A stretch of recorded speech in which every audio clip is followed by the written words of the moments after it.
ಜೈ ರಾಮಕೃಷ್ಣ. ನಮಸ್ತೆ. ಯುಗಾವತಾರ ಶ್ರೀರಾಮಕೃಷ್ಣ ಗ್ರಂಥಾಧ್ಯಯನಕ್ಕೆ ತಮ್ಮೆಲ್ಲರಿಗೂ ಸ್ವಾಗತ. ಸಂಚಿಕೆ 139, ಅಧ್ಯಾಯ 92.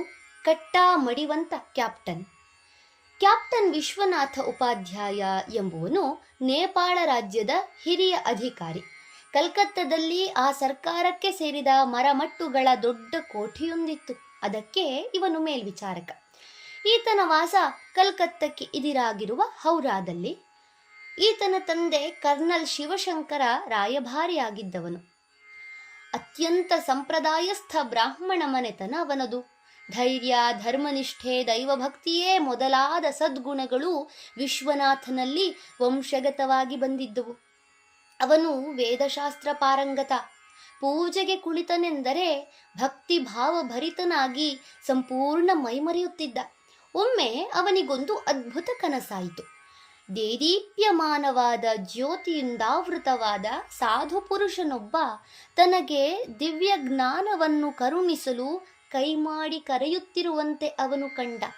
ಸ್ವಲ್ಪ ಹೊತ್ತಿಗೆಲ್ಲ ಅವನಿಗೆ ಎಚ್ಚರವಾಯಿತು. ಕನಸಿನಲ್ಲಿ ಕಂಡ ದೃಶ್ಯ ಮನಸ್ಸಿನಲ್ಲಿ ನಿಚ್ಚಳವಾಗಿತ್ತು. ಆ ಸಾಧುವಿನ ರೂಪ ಕಣ್ಣಿಗೆ ಕಟ್ಟಿದಂತಿತ್ತು. ಅವನಿಗೆ ಅದೊಂದು ಕನಸೆಂದು ಅನ್ನಿಸಲೇ ಇಲ್ಲ. ತಾನು ಕಂಡ ಆ ಮಹಾಪುರುಷ ನಿಜಕ್ಕೂ ಎಲ್ಲೋ ಇದ್ದಾನೆ, ಜೀವಂತವಾಗಿದ್ದಾನೆ ಎಂಬ ದೃಢವಾದ ನಂಬಿಕೆ ಅವನಲ್ಲಿ ಉಂಟಾಯಿತು. ಆತನನ್ನು ಕಣ್ಣಾರೆ ಕಂಡ ಹೊರತು ವಿಶ್ವನಾಥನಿಗೆ ಸಮಾಧಾನವಿಲ್ಲವಾಯಿತು. ಕಡೆಗೆ ಕನಸಿನಲ್ಲಾದರೂ ಅವನು ಮತ್ತೆ ದರ್ಶನ ನೀಡುವಂತಾಗಲೆಂದು ವ್ಯಾಕುಲತೆಯಿಂದ ಮೊರೆ ಇಡತೊಡಗಿದ. ಈ ಘಟನೆಯಾಗಿ ಕೆಲ ಕಾಲವಾಗಿರಬಹುದು. ಆಗ ಅವನ ಕಿವಿಗೊಂದು ಸ್ವಾರಸ್ಯಕರ ಸುದ್ದಿ ಮುಟ್ಟಿತು. ದಕ್ಷಿಣೇಶ್ವರದ ಕಾಳಿ ದೇವಾಲಯದಲ್ಲಿ ಪರಮಹಂಸ ರಾಮಕೃಷ್ಣ ಎಂಬ ಸಂತನೊಬ್ಬ ವಾಸವಾಗಿದ್ದಾನಂತೆ. 24 ಗಂಟೆಯೂ ಭಗವದ್ಭಾವದಲ್ಲೇ ಮುಳುಗಿರುತ್ತಾನಂತೆ. ಅತ್ಯಂತ ಗಹನವಾದ ಆಧ್ಯಾತ್ಮಿಕ ತತ್ವಗಳನ್ನೂ ಅತಿ ಸರಳ ಭಾಷೆಯಲ್ಲಿ ಮನಮುಟ್ಟುವಂತೆ ತಿಳಿಸುತ್ತಾನಂತೆ ಎಂದು. ಶ್ರೀರಾಮಕೃಷ್ಣರು ಆಧ್ಯಾತ್ಮಿಕ ಜಗತ್ತಿನ ಇತಿಹಾಸದಲ್ಲೇ ಅಭೂತಪೂರ್ವವಾದ ಅಸಂಖ್ಯಾತ ಸಾಧನೆಗಳನ್ನು ಕೈಗೊಂಡು ಯಶಸ್ವಿಗಳಾಗಿದ್ದರೂ ಭಾರತದ ಅಂದಿನ ರಾಜಧಾನಿಯಾದ ಕಲ್ಕತ್ತಾ ಮಹಾನಗರದ ಸನಿಹದಲ್ಲೇ ವಾಸವಾಗಿದ್ದರೂ ಆಗ ಅವರ ಹೆಸರನ್ನು ಕೇಳಿದ್ದವರು ಅತಿ ವಿರಳ. ಮತ್ತು ಅವರನ್ನು ಕಂಡವರಲ್ಲೂ ಅವರ ನಿಜ ಮಹಿಮೆಯ ಪರಿಚಯವಿದ್ದವರು ಎಲ್ಲೋ ಕೆಲವರಷ್ಟೇ. ಶ್ರೀರಾಮಕೃಷ್ಣರ ಖ್ಯಾತಿಯನ್ನು ಕೇಳಿ ಅವರ ಬಳಿಗೆ ಬರಲಾರಂಭಿಸಿದ ಭಕ್ತ ಸಮೂಹದಲ್ಲಿ ಮೊದಲಿಗರಲ್ಲೊಬ್ಬನು ವಿಶ್ವನಾಥ ಉಪಾಧ್ಯಾಯ. ಶ್ರೀರಾಮಕೃಷ್ಣರ ವಿಷಯವನ್ನು ಕೇಳುತ್ತಿದ್ದಂತೆಯೇ ವಿಶ್ವನಾಥ ದಕ್ಷಿಣೇಶ್ವರಕ್ಕೆ ಧಾವಿಸಿದ. ಅಲ್ಲಿ ಅವರನ್ನು ಕಂಡನೋ ಇಲ್ಲವೋ ಸ್ತಂಭಿತನಾಗಿ ನಿಂತು ಬಿಟ್ಟ. ತಾನು ಸ್ವಪ್ನದಲ್ಲಿ ಕಂಡ ವ್ಯಕ್ತಿ ಇವರೇ ಅಲ್ಲವೇ? ಆ ಸಾಧುವಿಗೂ ಇವರಿಗೂ ಭೇದವೇ ಇಲ್ಲ. ಭಾವಾವೇಶದಿಂದ ಅವನು ಶ್ರೀರಾಮಕೃಷ್ಣರಿಗೆ ಮತ್ತೆ ಮತ್ತೆ ನಮಿಸಿದ. ಅವನ ಕಂಗಳಿಂದ ಆನಂದದ ಅಶ್ರುಧಾರೆ ಹರಿಯಿತು. ಅವನ ಅಚ್ಚರಿಗೆ ತಕ್ಕಂತೆ ಶ್ರೀರಾಮಕೃಷ್ಣರೂ ಅವನನ್ನು ತಮ್ಮ ಹಳೆಯ ಪರಿಚಿತನೋ ಎಂಬಂತೆ ಅತ್ಯಂತ ಆತ್ಮೀಯತೆಯಿಂದ ಮಾತನಾಡಿಸಿದರು. ಅವರು ತೋರಿದ ವಿಶ್ವಾಸ, ಮೇಲಾಗಿ ಅವರ ಶಿಶುಸಹಜ ಭಾವ, ಭಗವಂತನ ಮೇಲಿನ ನಿರ್ಭರತೆ ಇವುಗಳನ್ನೆಲ್ಲ ಕಂಡು ಅವನು ಮೂಕನಾದ.